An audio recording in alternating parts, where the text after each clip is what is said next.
ಜೀವನದಲ್ಲಿ ನಿಮ್ಮ ಹತ್ರ ಯಾರೇ ಬಂದು ಏನೇ ಕೇಳಿದ್ರು ಕೂಡ ಎಲ್ಲದಕ್ಕೂ ನೀವು ಆನ್ಸರ್ ಮಾಡಬೇಕಾಗಿಲ್ಲ, ಎಲ್ಲರಿಗೂ ನೀವು ರೆಸ್ಪಾಂಡ್ ಮಾಡಬೇಕಾಗಿಲ್ಲ. ಒಂದು ಕಾಡಲ್ಲಿ ಒಂದು ಸಿಂಹ ಇತ್ತಂತೆ.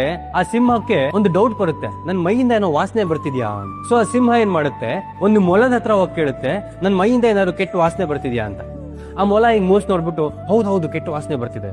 ಸಿಂಹ ಕೋಪ ಬಂದ್ಬಿಡುತ್ತೆ, ನನ್ ಮೈಯಿಂದಾನೇ ವಾಸನೆ ಬರ್ತಿದ್ಯಾ ಅಂತ ನೀನು ಅಂತ ಹೇಳಿ ಆ ಮೊಲ ಅಂತ ತಿನ್ಬಿಡುತ್ತೆ. ನೆಕ್ಸ್ಟ್ ಮುಂದೆ ಹೋಗ್ತಾ ಹೋಗ್ತಾ ಒಂದು ಜಿಂಕೆ ಸಿಗುತ್ತೆ. ಆ ಜಿಂಕೆ ಕೇಳುತ್ತೆ, ನನ್ ಮೈಯಿಂದ ಏನಾದ್ರು ವಾಸನೆ ಬರ್ತಿದ್ಯಾ ಅಂತ.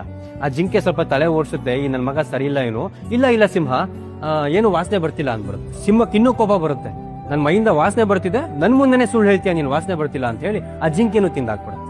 ಮುಂದೆ ಹೋದ್ಮೇಲೆ ಒಂದು ನರಿ ಸಿಗುತ್ತೆ. ಆ ನರಿ ಹತ್ರ ಕೇಳುತ್ತೆ, ನರಿ ನನ್ ಮೈಯಿಂದ ಏನಾರು ವಾಸನೆ ಬರ್ತಿದೆ ಕೆಟ್ಟ ವಾಸನೆ ಅಂತ. ಆ ನರಿ ಒಂದು ಸೆಕೆಂಡ್ ಯೋಚನೆ ಮಾಡಿ, ಸಿಂಹ ಇವತ್ತು ನನಗೆ ಶೀತ ಆಗಿದೆ, ನನಗೆ ಏನು ವಾಸನೆ ಗ್ರಹಿಸೋಕ್ ಆಗ್ತಿಲ್ಲ, ದಯವಿಟ್ಟು ನನಗೆ ಕ್ಷಮಿಸ್ಬಿಡಪ್ಪ. ಸರಿ ಆಯ್ತು ಬಿಡು ಅಂತ ಹೇಳಿ ಆ ಸಿಂಹ ನರಿನ ಬಿಟ್ಟು ಮುಂದೆ ಹೋಗುತ್ತೆ.